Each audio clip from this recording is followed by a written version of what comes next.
Hello everyone, this is JEG and this is a different video than I do normally with Street Fighter Legacy video logs and my films that I do on YouTube.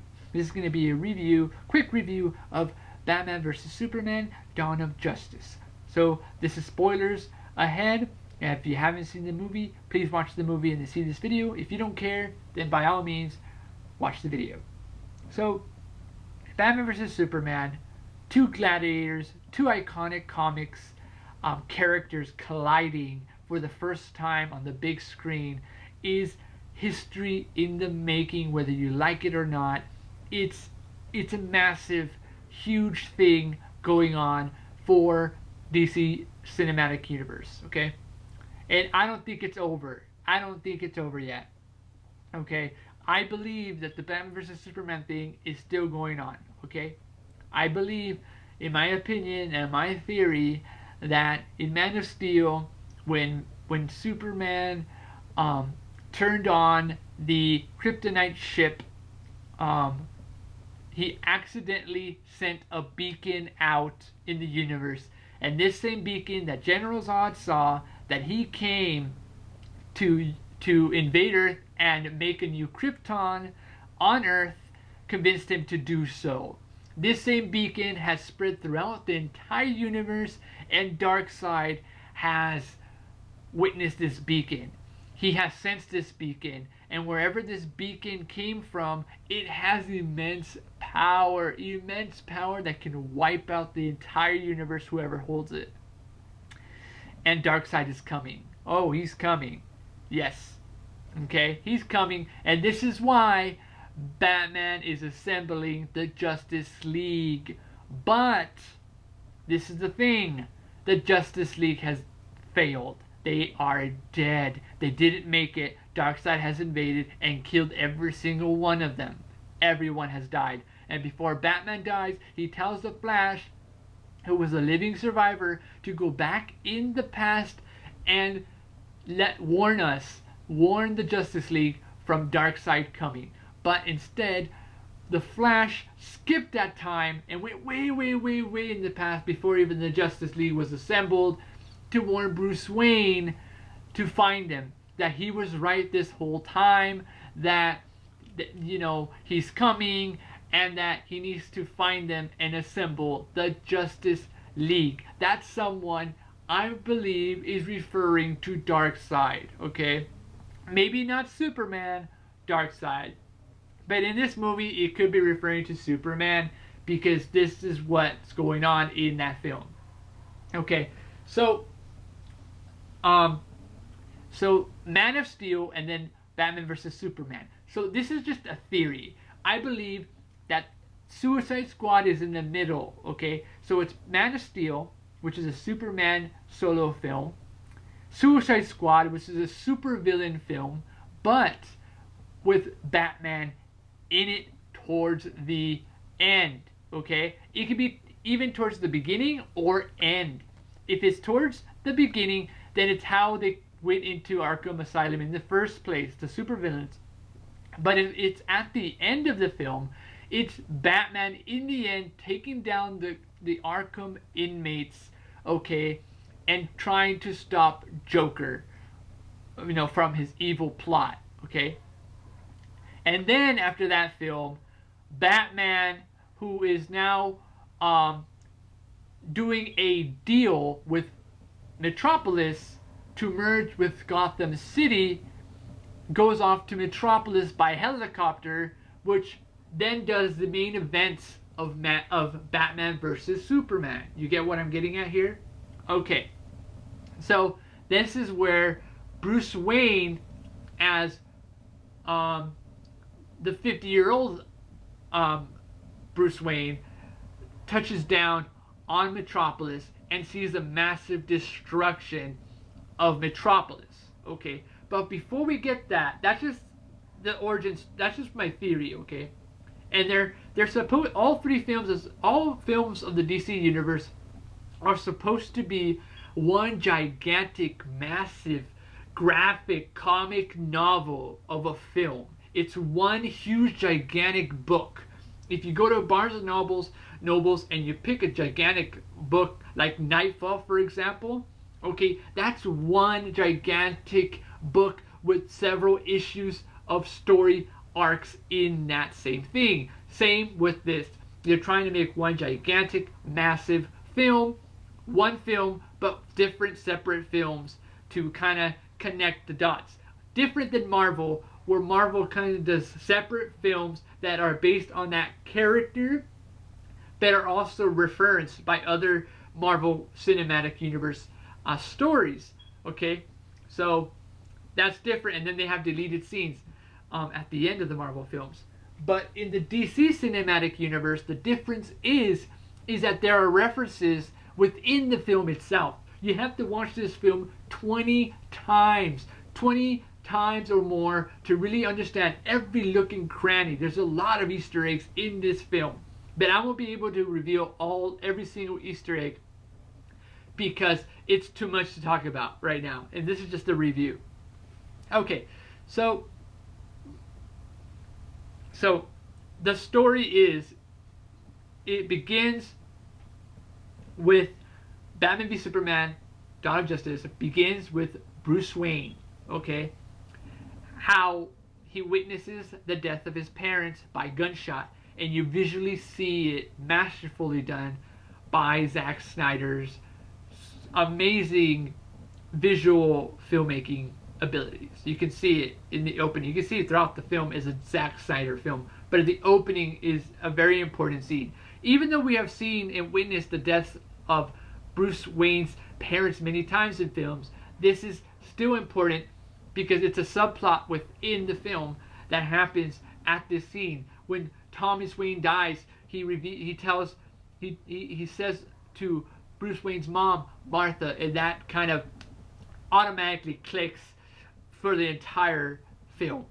Okay, so Bruce Wayne's parents die, and then later on, as a kid, Bruce Wayne is running through the fields of his house, estate, his enormous maze of forests and woods, and he falls down a pit and is surrounded by bats, and they pick him up and they send him out of the hole.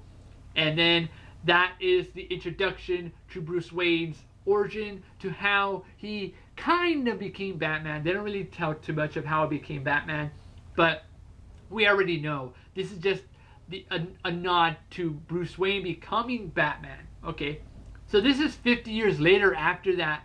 This is a more older Batman, more wiser, knowledgeable Batman that has seen it all, but has seen too much tragedy and death in his life that it has made him into a different man entirely. He's no longer Bruce Wayne.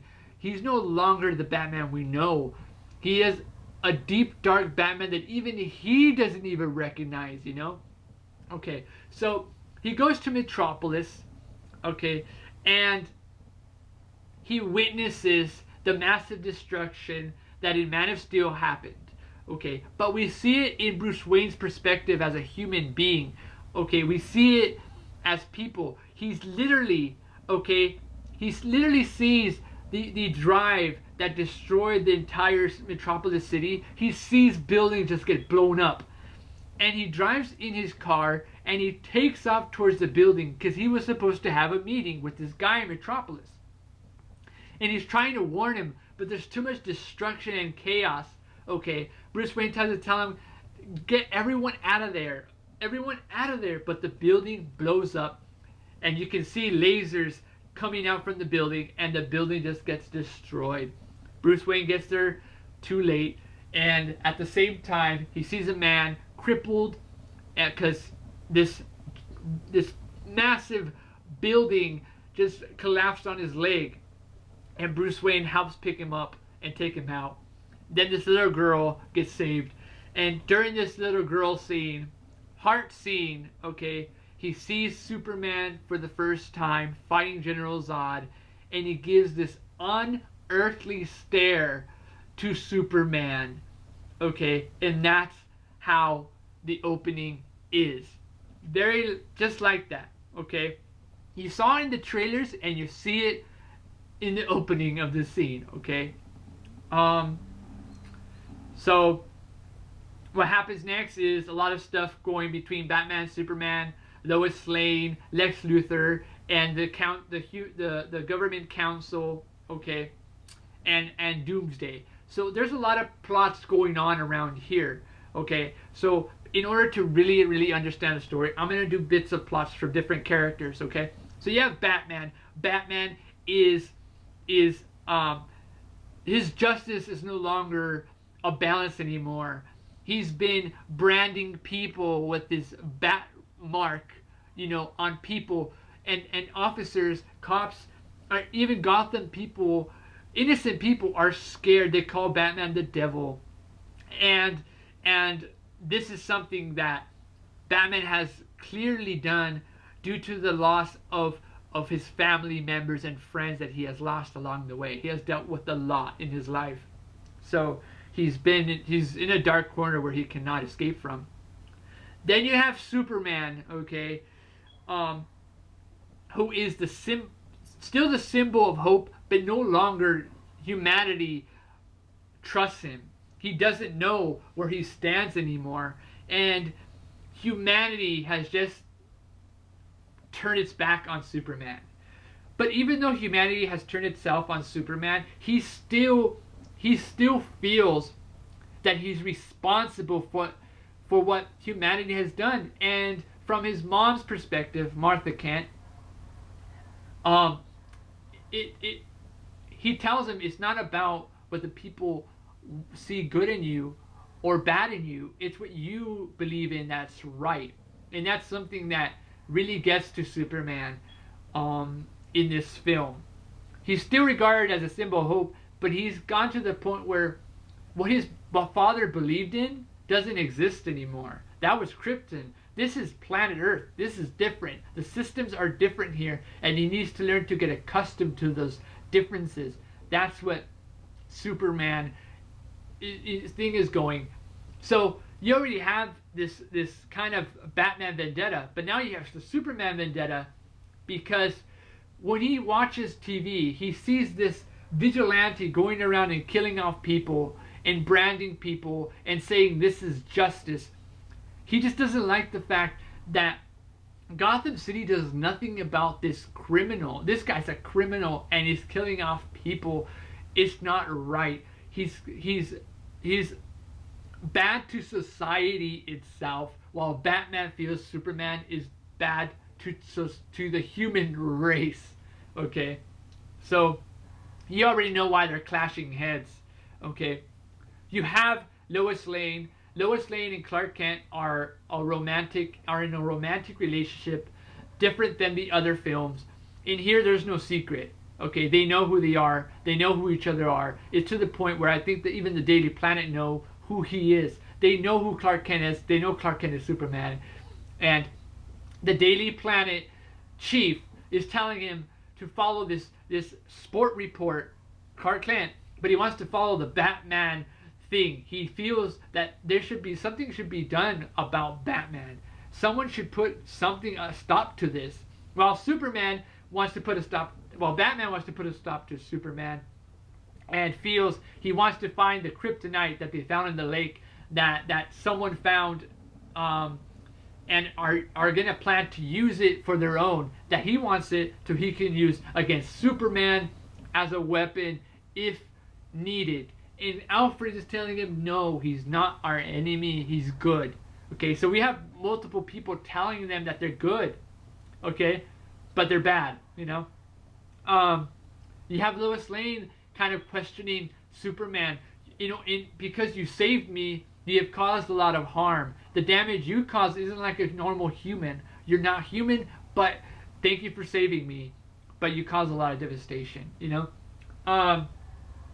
Then you have Lex Luthor, who's in the center of it. He's the pitchfork that stabs everything. And he has told, the council, the leader council, that he wants Superman to die. That God exists, and if Superman is God, then Lex Luthor is God. And if Superman has powers, then Lex Luthor has powers. And Lex Luthor Jr., because Lex Luthor died. This is Lex Luthor Jr., okay? So, he goes out of his way to hire a bunch of goons in Africa to try and kill Lois Lane to prevent Superman to go there. And Superman does. He goes there and saves Lois Lane by killing the assassination hired. Okay. Jimmy Olsen dies. Yes, they kill him right there and then. Let's see what else. Lex Luthor plans this council meeting to try and get Superman to go to jail. Okay, to go to jail. But this doesn't help. Okay, she's already trying to renegotiate with Superman, saying that this is what we need. This is what I'm talking about. Now we can finally talk to Superman and be safe and hear what he has to say. But Superman blows up the building with Superman. Not Superman, Lex Luthor blows up the building with Superman in it. And this causes another destruction for the human race, saying Superman is bad. He destroyed a building, he's in Africa, he destroyed Metropolis, so much stuff. And this is something that Lex Luthor wanted for Bruce Wayne to see, okay? He's even hosted a party just to get Bruce Wayne and Clark Kent together so they can collide. This is what they wanted. This is what he wanted, okay? So that's his thing. You know, he even went to go get General Zod's body. He went into the Kryptonian mothership to get all the answers of the universe, okay? He uses this intellect to get General Zod's body and mutate him, and he becomes Doomsday. That's a plan B. Just in case plan A doesn't work, there's plan B and there's plan C. Yes. So, that's what happens. Pretty much, General Zod and becomes Doomsday in that moment of time. So, Superman and Batman fight, and it's a quick fight. Literally a quick fight. It's Superman, Batman, Batman, Superman, Batman, Batman, Superman, Superman, Batman, Batman, Superman, Batman, Batman, Batman, and then he's about to stab Batman with the kryptonite spear that he made. He stole the kryptonite from Lex Luthor Corp, which Lex Luthor had, so he stole it and is using it to defeat Superman. The problem is that before he can kill him, Superman tells him Martha. Lex Luthor is holding Martha Kent hostage, and this is why Superman ends up fighting Batman. Okay? And Superman is trying to tell Batman what's going on, but Batman by this time is not having it. Superman already warned him, next time the light shines up in the sky with the symbol on it, don't answer it. I will take you out. He already said it. Okay? And they already had a stare down at Lex Luthor's party. Okay? So much stuff already in that moment of time. And now it's on. It is on like Donkey Kong. But something snaps in him when he calls Martha.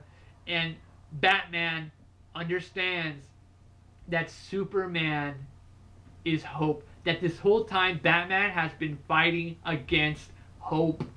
And this is something that has been happening in Man of Steel. Man of Steel.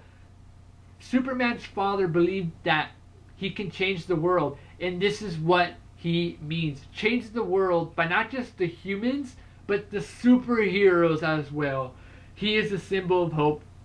And Batman now knows this, okay? So, Batman goes, saves Martha, beats a bunch of thugs, and Superman goes to fight Lex Luthor. Then Doomsday appears. Doomsday, on the other hand, wants to kill Lex Luthor. He doesn't care. Wants to annihilate the world. And Superman fight. We do the best we can as humanity itself, and we launch a nuke at Doomsday and Superman. But Doomsday, no scratch on Doomsday. He just gets more powerful. And Superman is up in the air, frozen, almost dead. So it's all left to Batman. And Doomsday is shooting his laser eyes at Batman's Batwing, and just as he's about to be fried, Wonder Woman emerges with their awesome shield and her awesome sword, and then we get Superman who comes back from almost death, and you have the Trinity of the Justice League, the dawn of Justice League. They form together to fight off Doomsday, and it's awesome. It's an awesome fight, and Doomsday just keeps getting stronger and stronger. He has so much power, but finally, Wonder Woman lassos him with her golden lasso, and Batman shoots the kryptonite gas, the last one he has, to slow him down, and then Superman with the kryptonite spear, draining of his power, stabs Doomsday, killing him, but not before Doomsday kills Superman, stabbing him, and kills him, like that. But that's pretty much, that's that part. I mean, other than that, Superman dies. And they do this huge ceremony, and the world just mourns the death and loss of Superman. And that's it. That's, you know, it ends with that. Superman dies. And Batman and Wonder Woman are just lost, you know. Wonder Woman kind of like turned her, she turned her back on humanity. So you have Batman who's fighting for justice, but for taking down criminals, right? But he's lost humanity himself. You have Superman, the symbol of hope, who was losing faith in what he believed in, but he still held strong. Okay? Then you have Wonder Woman, who just turned her back on mankind. But at the last minute, she ended up saving us at the nick of time, because she saw Superman and she saw Batman fighting together. This sparked it. That's what happened. So now Batman, seeing hope in Superman, that this is the light that I've been searching for, okay, and that his death will not be in vain. I will find the Justice League members. This was told by the Flash, that he needs to find them and assemble them again, because he was right this whole time. And we also get a little snippet of the Justice League. We get Wonder Woman, Cyborg, the Flash, and Aquaman. And there's more. There's a lot of Justice League members, but this is just the main Justice League members. Okay, so yeah, I mean, that's pretty much the film. And then at the end of the movie, the little dirt clogs like rise up a little bit, hinting that Superman is not dead. Maybe he's barely alive. So we don't know what's gonna happen. We don't know. So yeah, that's pretty much the story. What I think about the film, it was good. I liked it. I give it a 90. And because it's a tie-in to Man of Steel, it's one massive film. Man of Steel and Batman v Superman are one film. That's it. It's 100% for me. I'm sorry. Okay, Man of Steel was good. Batman v Superman was good. Suicide Squad is good. If they put Man of Steel, Suicide Squad, Batman v Superman, Wonder Woman, Justice League Part 1 together as one huge, gigantic, massive movie, that's easily trillion, billion dollars, okay? Billion, trillion dollars. Say it now, okay? The most expensive film franchise of all. It will blow everything away. Just saying, okay? I was coming in as a Batman fan, then I came in as a Superman fan, then a Wonder Woman fan, but I came as a moviegoer in general, and that's what I caught. I caught the references from Doomsday is coming, I mean Darkseid is coming, okay, to the fact that Doomsday is not dead yet. He's not, he's coming back, and the Justice League are going to form to finally defeat Doomsday once and for all. Superman's going to turn rogue, and he's gonna have the Justice League to assemble to either defeat him, okay, and they might have to go back in the past to get the other Superman before the events, okay, of Batman v Superman, if you get what I'm saying. Okay, so that's pretty much it. So Batman v Superman, Dawn of Justice, I liked it. Okay, I'm giving it a 90%. It wasn't the best movie, but I liked it. It was a good movie. Okay, I loved it. I'll watch it again and again because it was that good. It was quick. It was a quick movie that I can watch again and again and again. It wasn't a long movie like Lord of the Rings or The Hobbit, okay, or Star Wars. Those are long movies. But this was a quick movie, and I liked it. So that was my thing. That was my review. And that's pretty much all I gotta say. I mean, I liked the movie, and if you liked it, cool. If you didn't, cool. That's it, guys. Thank you guys for watching. Please leave a comment below what was your favorite moment in the film, what you liked and what you didn't like about the movie, and who was your favorite character, who you related to the most. Okay, so without further ado, gotta go. See you guys later, and I'll do some more Street Fighter Legacy video vlogs next time, and laters, guys.